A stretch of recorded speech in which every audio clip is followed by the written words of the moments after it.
Isis, Eloá. Eu sou Isis Eloá, que porta o manto da Mãe Divina. Filhos do eu venho até vocês, neste lugar, para iluminá-los, se isso é possível, na união de duas polaridades, tal como lhes foi apresentado. Para viver a união das duas polaridades em si, não se trata de entrar nos estereótipos do masculino e do feminino humanos, que não são os portadores das polaridades divinas, obviamente. Então, não procurem fazer emergir seu masculino humano ou seu feminino humano para reunir as polaridades. Reencontrar a unidade do Pai e da Mãe é acolher as essências divinas do Pai e da Mãe. É deixar-se tomar, é acolher, é abandonar os conceitos errôneos. Vocês não podem classificar o verdadeiro e o falso utilizando o mental. Isso vocês já sabem, isso lhes tem sido repetido. Isso, eu espero, vocês verificaram por si mesmos. Então, se vocês não podem discriminar o verdadeiro do falso, o que pode fazer mais sentido do que deixar-se tomar pela verdade, deixando a ela a possibilidade de desvendar-se no ritmo dela, e não no seu? Porque, se vocês procuram deixar-se tomar em seu ritmo, é que vocês não se deixam tomar. Deixar-se tomar é deixar a escolha ser tomada ou não. É colocar-se nas mãos do Divino e aceitar que seja feito segundo a vontade dele. Porque, justamente, o fato de procurar que os impede de ver desvendar-se a verdade. Parar de procurar, ficar tranquilo, isso já lhes foi dito, não é renunciar ao Divino. E, justamente, a ele abandonar-se. Então, deixar-se tomar pode, de certa maneira, ser acompanhado, ou seja, colocando-se em alguns espaços da natureza, onde os elementos água e terra estão mais presentes, permite dar um passo para o reencontro do feminino divino. Ir para o fogo e o ar é dar um passo para o grande espírito. Igualmente, e isso foi utilizado em algumas tradições, a possibilidade de utilizar a sexualidade sagrada, sexualidade na qual se oferece ao divino, reconhece-se o divino no parceiro, então, pode começar a dança cósmica. Eu não detalharei mais porque, nesses tempos reduzidos, ficar tranquilo permitirá a vocês acolher a verdade, vivê-la e dela fazer sua morada. Se há interrogações em relação ao que acabo de desenvolver, neste lugar no qual o feminino imprime-se, gostaria de respondê-las. Questão: qual é a diferença entre o grande espírito e a fonte? A fonte dividiu-se em duas polaridades, para implantar sua criação. Sem dividir-se a si mesma, a fonte não teria, jamais, podido criar o que quer que seja. A criação resulta dessa primeira divisão. Vocês podem, aliás, encontrar referências concernentes a isso em numerosos textos. Isso está, por exemplo, inscrito no Gênesis. Questão: pode-se viver a sexualidade sagrada sem parceiros? Perfeitamente, aliás, todos aqueles que puderam experimentar a sexualidade sagrada, a um dado momento de sua experimentação, viveram isso, ou seja, portar o masculino divino que vem encontrar o feminino divino neles, o que leva, então, ao êxtase do reencontro. Compreenda, efetivamente, que a sexualidade sagrada nada tem a ver com a sexualidade humana, eu diria, a sexualidade sensual. A sexualidade sagrada apenas pode apoiar-se, revelar-se, na presença das duas polaridades divinas. Questão: o parceiro deve aprender a sexualidade sagrada para poder participar em uma relação. Compreenda, efetivamente, que o termo aprender não pode ser adequado ao fato de abandonar-se. Abandonar-se não se aprende. Oferecer-se ao divino não se aprende. A sexualidade sagrada não é uma técnica. Ela é portadora de um espaço e de uma vibração extremamente potentes. Mas vocês não podem dirigi-la, é uma oferenda ao divino. Eis, aliás, uma diferença importante entre a sexualidade sensual e a sexualidade sagrada. Na sexualidade sensual há a noção de tomar, ter prazer, por exemplo.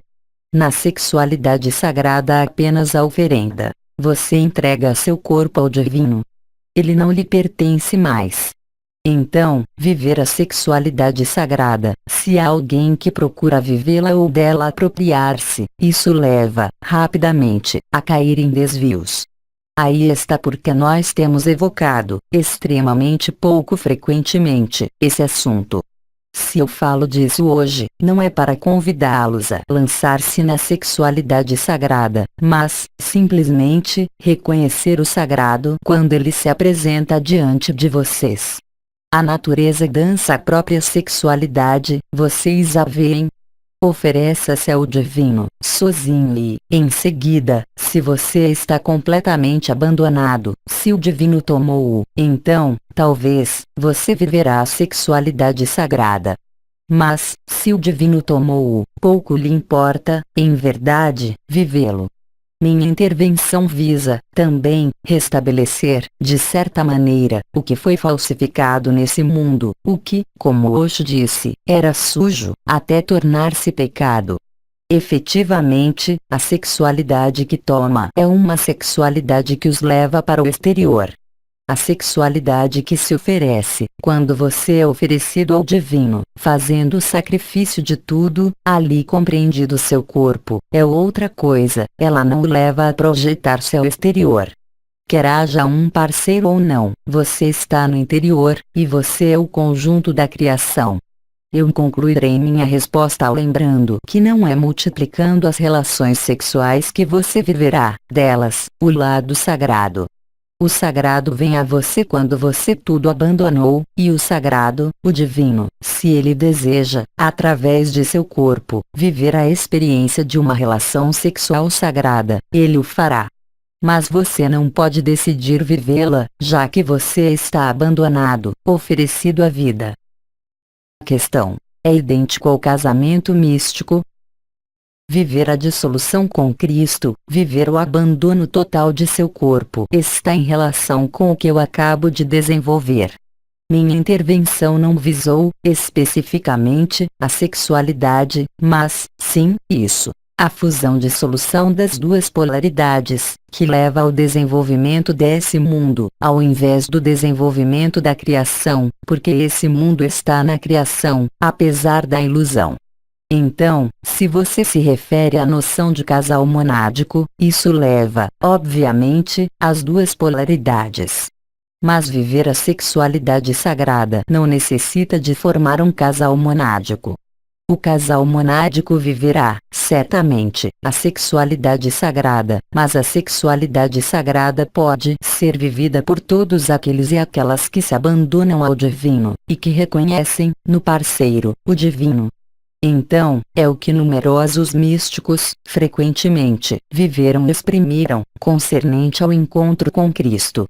Basta-lhe, por exemplo, ler os numerosos testemunhos, como aqueles de Ivona e Meide Malestroente. Se a noção de casal monádico foi-lhe comunicada, a um dado momento, não era para que cada um se lançasse na busca de seu duplo e para que cada um pudesse discriminar se o encontro que ele acabava de ter estava ligado ao seu duplo ou não. Era, simplesmente, para preparar alguns a reconhecer-se a um nível muito mais elevado do que essa simples encarnação. E para, igualmente, compreender, de certa maneira, o tsunami que isso pode gerar na vida deles. Porque, quando se encontra o duplo monádico, tudo é abandonado para viver o reencontro. Nada mais parece importante. E, quando eu digo isso, eu me dou conta de que o que é chamado raio pode, do ponto de vista do mental, assemelhar-se a isso. Mas isso nada tem a ver, obviamente. Quero responder a uma última questão, antes de concluir minha intervenção. Questão: cada um de nós tem um duplo monádico? Foi esclarecido que a maior parte das mônadas não se reencontraria na encarnação. Foi, igualmente, dito, que o casal monádico, o reencontro podia fazer-se com outros seres de luz, por exemplo, Cristo. Então, sim, cada um poderá viver a fusão-dissolução, se tal é seu abandono. Mas não, pouco numerosos são aqueles que viverão o reencontro do casal monádico nesta encarnação. E, para aqueles que o vivem, não são férias. Isso convida a uma perpétua atenção em seu alinhamento. É impossível viver a mônada na humanidade, permanecendo na personalidade. Isso não pode aguentar. Caros irmãos e irmãs, queridos filhos, eu lhes agradeço pelo tempo que passamos juntos, e lembro-os da mensagem que acabei de transmitir-lhes. Abandonem-se à vida, acolham o divino, acolham-o em si, sob todas as suas formas. O resto é, eu poderia dizer, de certa maneira, um gadget, ou melhor, uma graça. Isso será, certamente, melhor interpretado por aqueles que o analisarem com o mental. Então, vivam o reencontro com o vivam a graça, acolham tudo, toda a vida. Não olhem a natureza dizendo-se que isso é violento, que isso é suave, que isso é a beleza, que isso é a violência. Isso é a vida. Se vocês veem a violência, é que não veem a vida. Porque, de onde eu estou, eu vejo apenas e o amor. Então, no amor, eu lhes digo até uma próxima vez.